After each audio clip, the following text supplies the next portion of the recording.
we all know that cats are some of the fussiest of our patients, so we'll have a closer look at why. We know that cats are estimated to be roughly twice as popular as dogs when we're looking at the pet population of the UAE. So this sort of explains why we've done a more in-depth feline focus as relevant to our clinics. Their popularity can stem from the fact that they're or not necessarily much more suited, but they can be adapted to the more urban or indoor living environment that we have in the region because of the weather, because we're apartment living, and they can, to a certain extent, cohabit, hopefully mostly harmoniously, with their human families. They're also known as being the fussiest and most particular of our pets. Some of their behaviours and preferences for our feline companions always exist and have remained even though they have been domesticated. And a lot of these behaviours exist around their food. We also know how valuable the human-animal bond or the pet-owner bond can be, and that sometimes when humans associate feeding their pets as an expression of love, perhaps there's occasions where we get this wrong when we're trying to match that with what we know our felines would prefer. So that's another topic that we will address today. With more and more cats being kept mostly or completely indoors, particularly at certain times of the year, we must be mindful of how this affects their feeding habits and general behaviours, particularly if it encroaches on or prevents their feeding habits and general behaviours. The goal is always to follow these key principles. So how we feed our cats should reflect the way, wherever possible, that cats naturally eat, within reason. The feeding should promote the physical and mental health of the cat. And cats should be given choices to assess their preferences wherever possible. Because obviously individuality comes into play just as much as it does with us. So when we're looking at the factors that we know about our fussy cats, we will start with looking at the species-specific factors. So things that are quite general, so natural behaviours that we know that they express, and different feeding strategies that they would adopt in the wild, and again that we see them replicating when they are domesticated. There's certain anatomical factors that are, and physiological factors that are specific to our cats, which means that certain feeding preferences are better suited. And then we have more individual experiences when we're looking at past feeding experiences, the relationship with the owner, and that pet owner-pet bond can be really important. And then we'll also touch on where we can see negative experiences developing in individuals and how to avoid those wherever possible, and what we would consider to be risk factors for those negative experiences. And then finally, we'll look at palatability factors. So from a perspective of a food manufacturer, what are you going to be looking at to ensure maximum palatability with food, and to be promoting healthy feeding behaviours and healthy strategies when you're guiding owners on how to use your product with their pets. So we'll start by looking at the species. So we know that in the wild, our cats would be hunting and consuming between 8 and 12 small meals a day, roughly. Often that will be small rodents, some lizards, depending on what is available to them. And they need to do this so frequently to meet their nutritional requirements. Each meal lasts around 2 minutes, so they are very snacky eaters, really, snack feeders. They have a little bit often. They don't have the big stretchy stomach to be able to store a lot of food in there, so again, that's another reason why they have to eat so frequently. And what multiple observational studies have noted is that when they are kept in a domesticated environment and they have food available to them relatively readily, so ad libitum, that they still mimic this natural behaviour. Left to their own devices, they're still likely to take multiple 8 to 10 small meals per day rather than sit down and have 1 or 2 big meals. So that's what we should be aiming for wherever we can to replicate in the home environment. They also tend to prefer their food to be served at just above room temperature, which would again mimic prey temperature or prey body temperature. Being smaller animals, their prey would be a little bit cooler, arguably, but that's what we're trying to replicate when we are warming their food beyond room temperature, about 25 degrees. It also, by warming the food, it gives us the opportunity to increase the odour of the food, and to increase the palatability of those commercial foods that we are offering to our pets instead of allowing them to hunt for their food. We do know that cats have, even domesticated cats, have retained their hunting instinct. So they like to hunt through play. And to a certain extent, you can distract some cats, even from when they're eating, to come and play. If something was... So observational studies have also shown that if a prey animal, prey rodent, or a toy that's made to look like a prey rodent was to whiz past while a cat is eating, some cats will be distracted enough. The hunting instinct is so strong that they will abandon their meal and they will go after what has just sort of run across their pathway. So this hunting behaviour and these habits are really, really ingrained, even though cats have been domesticated and had their food supplied to them for a long time. Another thing that I find very interesting about our cats is that they do not assign any social function to eating. They don't eat in a group. There is no hierarchy like there would be with a pack of dogs, so the more alpha members of the pack would eat first. This isn't the case with cats. They eat simply for functionality. They need the food, they eat the food, they move on. And so when we're looking at behaviours of domesticated dogs compared to domesticated cats, for example, domesticated dogs will assign a really high social value to food that comes from their owner, establishing and maintaining that human-pet bond. So if you offer them something from your plate or you offer them some human food, they will consider that higher value, even if the palatability is less than their commercial food that's in their bowl, because it's come from you. Cats have no such social aspect to their eating. It's really not an important role in their feeding behaviour.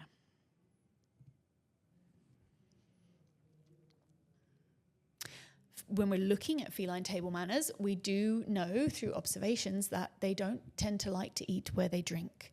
So if they were surviving in the wild, so to speak, they are both a predator species, if you happen to be a small rodent, but they're also a prey species because they are a small carnivore. They kind of come further down the food chain.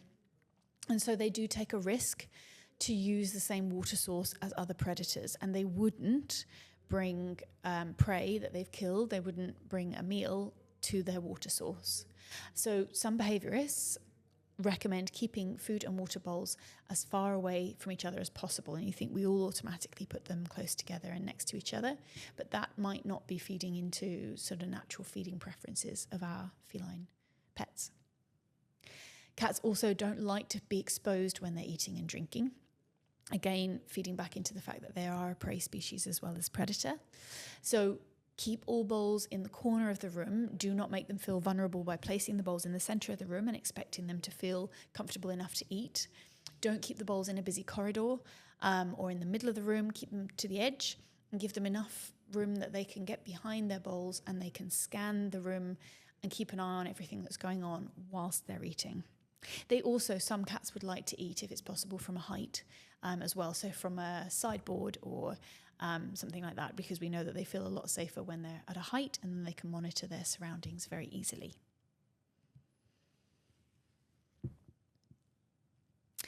Another factor that to a certain extent is disputed, but there is a theory there of what we call whisker stress.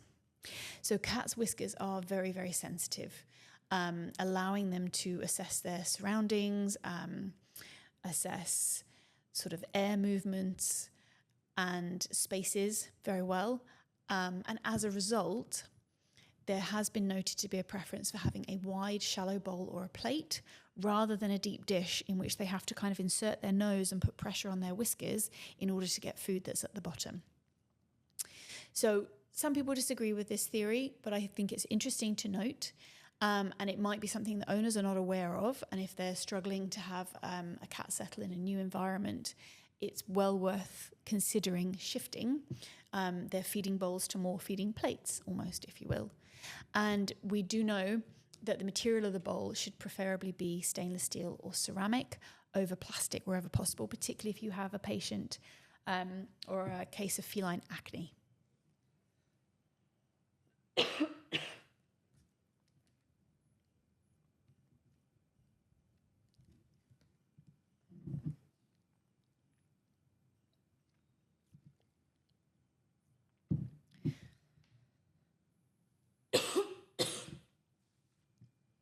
So if we look now at some more of the anatomy and physiology of our felines, so again, a very general kind of broad look.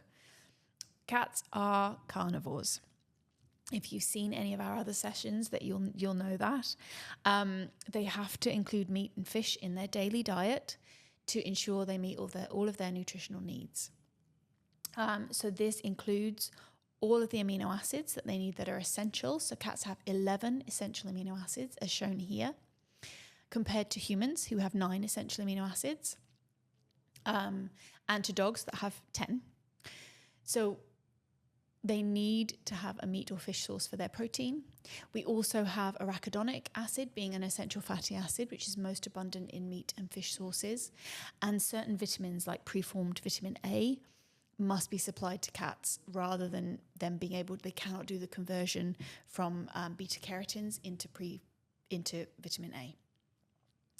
Vegetarian or vegan sources of some of these nutrients are not as bioavailable to our feline pets, so that's something to take into consideration. Adult cats have 30 teeth. And when you look at the anatomy, which you can clearly see here on these sketches, all their teeth are very sharp and very pointed. There's not a lot of surface area there to grind and to chew. So it's pretty minimal in the cat. They tend to kind of pick up with their teeth if they can, and sort of throw the food to the back of their throat. They don't chew it the way that we would do, and to a certain extent the way we see our dogs doing. And this reflects their carnivorous nature, so they would kind of tear at muscle bellies and ingest that way.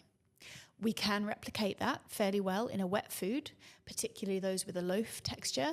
Obviously, it's quite difficult to do with dry, and that's something that we have to acknowledge with commercial food, that by feeding a kibble, this isn't really reflective of their natural feeding patterns and behaviours. What is also important to note is that breed differences in the anatomy, particularly of the maxilla and the mandible, will also affect how our cats pick up their food. So, for example, we know that Persians tend to pick up their food by using the underside of their tongue and flicking it into their mouth. Some cats will use the top surface of their tongue and stick and pull it in this way. Some cats will be able to use their teeth. Some cats use their lips as the way that they kind of grip and put the kibble into their mouth. And Royal Canin can adjust, based on research, the shape of the kibble, which you see them commonly doing in their breed formulas to take into account these differences. So, for example, you'll often see the kind of crescent shape or even a wave, which makes it easier for our brachycephalic breeds to pick up when they're using either their tongue or their lips, because they have a sort of poorer occlusion of their teeth.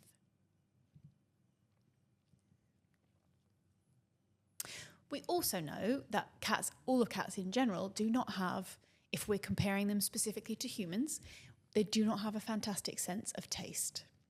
If you're looking simply numerically at the number of taste buds that are in the mouth and the pharynx and on the tongue compared to humans, they have sort of less than 500 compared to us, who have almost 10,000. So they rely much more heavily on other senses, in particular their sense of smell, for palatability. So taste doesn't actually matter a huge amount to our cats. In particular, sweet and salty flavours are very hard for them to detect. They don't really, which again is a sign of their carnivorous nature. So sweet flavours, which are more starchy and sugary, they just don't really have an appreciation for, and they can't detect very well. But if we were describing the umami flavours, so more savoury and more meaty, these are much more attractive to our cats. So cats have only approximately 400, just less than 500 taste buds compared to 9,000 in a human. They're not described as taste specialists. They cannot appreciate all tastes in the sort of spectrum the way that we can. They also, if we're looking at the digestive system in general, produce roughly 6 times more stomach acid compared to humans, which again is reflective of their nature to be able to deal with more cartilaginous and proteinaceous sort of muscle, tendinous matter that they will be selecting to eat when they're catching prey. Their stomachs are not very stretchy, so that means that they have to eat multiple small meals a day. They don't really store any food in that stomach to sort of save to digest for later. And the digestive system in a cat is quite short compared to its kilogram body weight. So it measures approximately 1 meter in length. And if you were comparing that to the length of a human tract per kilogram body weight, it's much longer. So movement through the digestive system is very, very quick. Food tends to pass through the cat in about 12 to 24 hours, whereas it can be up to 5 days in humans. But what they are very good at is their olfactory sense, their sense of smell. So we could describe it as being a situation where the nose knows. So their sense of smell is roughly 14 times stronger than a human's. They have a really large olfactory surface of receptors of about 21 centimeters squared, whereas it's only 2 centimeters squared in a human. So they really are designed to detect and have preferences based on the smell of a food. And they have a very well developed olfactory bulb within the brain. So it's the most important and first sense really that they will use to detect whether a food is safe and whether it is palatable. So looking now at the more individual cat, factors that might be relevant to one individual cat more than another, we'll look at their feeding experiences. So numerous factors will influence this food selection, and their behavior in selecting their food is variable. You cannot, one cat will prefer one thing and another will prefer another. Some of that's based on their natural feeding behaviors, which we've covered. Some of that will be based on evolutionary cues, things like the hunting instinct, and some of that will be learned feeding behaviors, which are individual to each cat, and that does include past food experiences. All of these contribute to food fears and aversions. And of course, as vets and pet owners, this is something that's very, very important because particularly for vets, often we will need them to eat a certain diet depending on a health condition that they may or may not have. And if we are at risk of allowing them to develop a food fear or a food aversion, then this is going to affect how successful our management of the case is going to be. So something we should all be aware of. So firstly, we know that when a food or smell is associated with positive consequences, it is likely that food will be eaten again. Conversely, if a food is associated with a distressing event or a digestive problem, so if a cat was to develop gastrointestinal symptoms after eating something completely unrelated to the food, for example, something like an ingestion of something else that was toxic, the development of something like panleukopenia that results in vomiting and diarrhea, so it's viral, it's nothing to do with the food that they've eaten. What we see is that the food will, regardless of the fact that it had nothing to do with the cause, it will be avoided in the future. So it's a form of negative conditioning and protecting the cat from potentially, they don't know the cause of their symptoms. And this would hopefully, by avoiding that food in the future, the theory is that they won't suffer again.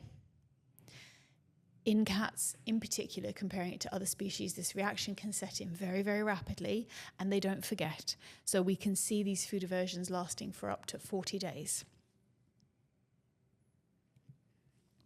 And it is important at every point of their development and life.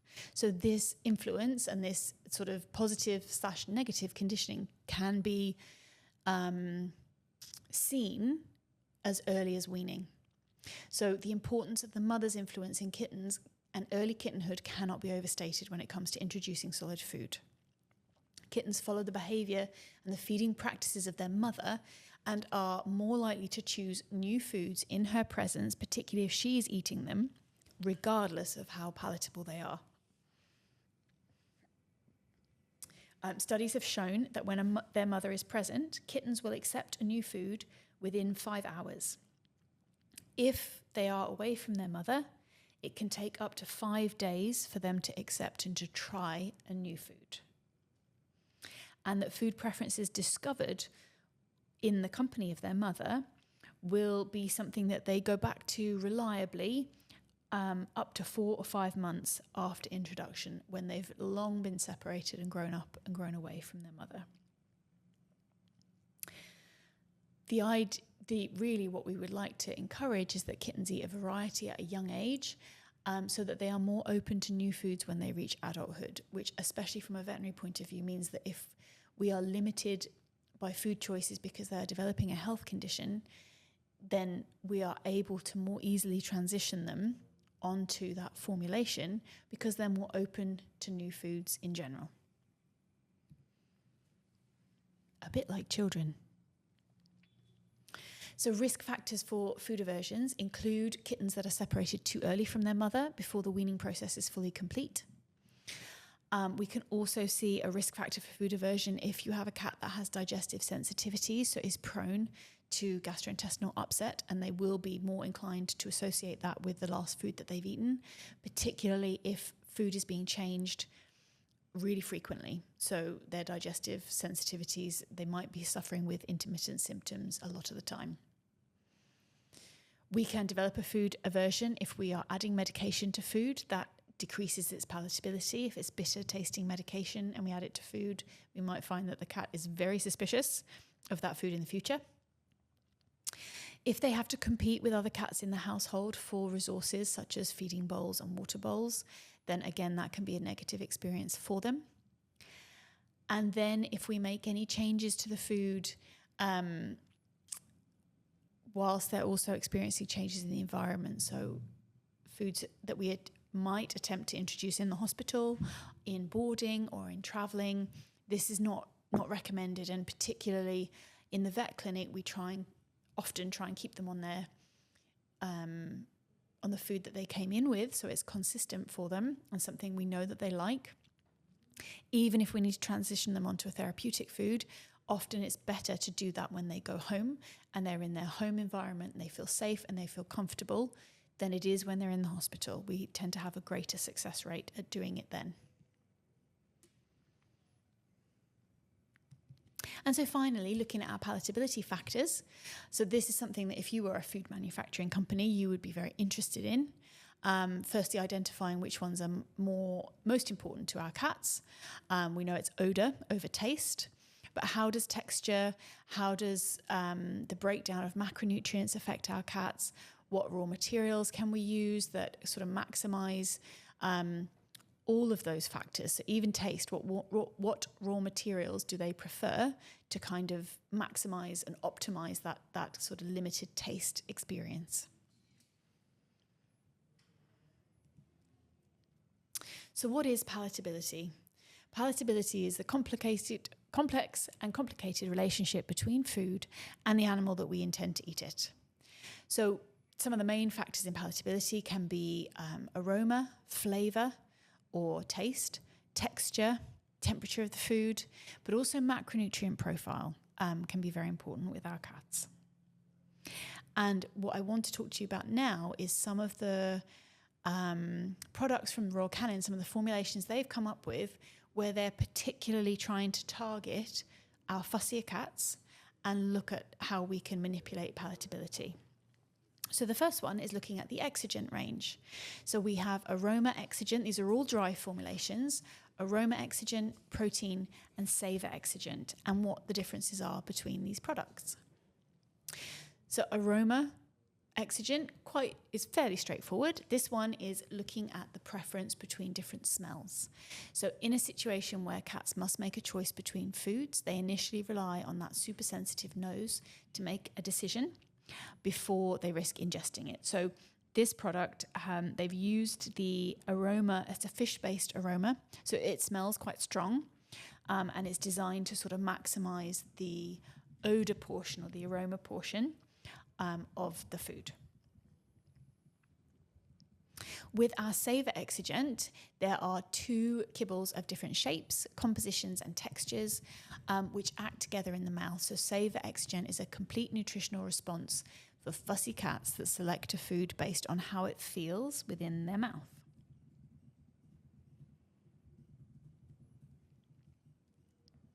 And protein exigent. So this is a food that is looking to maximize the use of a macronutrient balance. So it has a specific protein, carbohydrate, and fat ratio, because some cats will, we know from research, will look at what we call their post-ingestion sensation. So how the food makes them feel once they've eaten it and once they've digested it. So we're looking at trying to maximize satiety, that feeling of being full. And we know that protein is a very good macronutrient for maximizing the feeling of being full. Carbohydrates we tend to find have more of a sort of glucose spike, and then a post glucose spike hunger that can come back. So we can use the protein content, which is why it's called protein exigent, to maximize that feeling of being full. If we're looking at wet food options, because we know that wet buyers are more sensitive to variety than dry buyers, people who are buying wet food for their cats, they really want to offer a variety of different flavors and textures.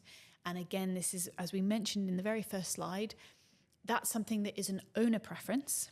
It's not really a feline preference. They don't need to have that variety in their food, but in a way to marry this mismatch, to respond to our owners and to the way that they want to show love and the way that they want to feed their pets, and to maximize how that fits in with our feline preferences, we have the sensory range. So the sensory range is all wet food options, and again, they fit in very well with the same themes that we've seen in the dry exigent range. So we have sensory smell, we have sensory feel, and sensory taste, and we'll look at these individually. Each option, smell, taste, and feel, comes in 2 different textures. So there's gravy or jelly, because most cats have a preference between each one. And what we're doing is taking into account their feline preferences when we're picking which one might be most suitable for them. So in the same way that we had aroma exigent, we have a sensory smell. And this product is, of course, using a strong smell as the attraction, a more intense odor. And they do this again by using a fish sauce, so very similar to the aroma exigent. We also have sensory taste. So those that are looking for an attractive formula and mixing those textures with more subtle flavors will be picking the sensory taste. And Royal Canin have, to try and maximize that umami, that savory flavor, have used a chicken sauce. And finally, sensory feel is one that's looking at that mouth feel combination and targeting those cats that pick a food based on what we call mouth feel. And they've adjusted it by shape of the chunks, but also by the jelly and gravy consistency. All of the sensory products are have still been tested for digestibility. So they're very highly digestible, which means they have a digestibility across the macronutrients of above 80%. And they're prioritizing urinary health as well. So we have an RSS value, relative supersaturation value, and we know that by being a wet food anyway, they're creating, they're maximizing or promoting diuresis and urinary health. So as an overview, what the point of this presentation was to rethink food variety in a cat-first way. So we're marrying what the owners would like to do with what our felines would prefer. We're maximising the role of a cat's senses in food selection and providing different products based on the research and development carried out by Royal Canin. I also thought I would throw in at this point one of our older products, which is the regular sensible, which was probably, I can't speak for Royal Canin, but the founding diet that is still preferred by a lot of owners and their cats before we developed the exigent range and before then the wet food sensory range has come on as well. But regular sensible with 33% protein, again has those two different types of kibble shape and size to promote different textures and a different mouthfeel. In fact, there's 3 different shapes there. They use highly digestible, low indigestible proteins and prebiotics. 3 different kibble shapes, high palatability and fairly concentrated energy. So it's important to note that truly fussy cats will often ingest a smaller volume of food than cats that are less particular. So what we've done is concentrate the energy. It's higher metabolizable energy to make sure that even if they only eat a small amount, they're getting their calorie content and their nutrient content that they need per day. So an oldie but a goodie when it comes to one of our products, or the regular sensible product. And thank you very much for your time. That's our overview of our Finicky felines.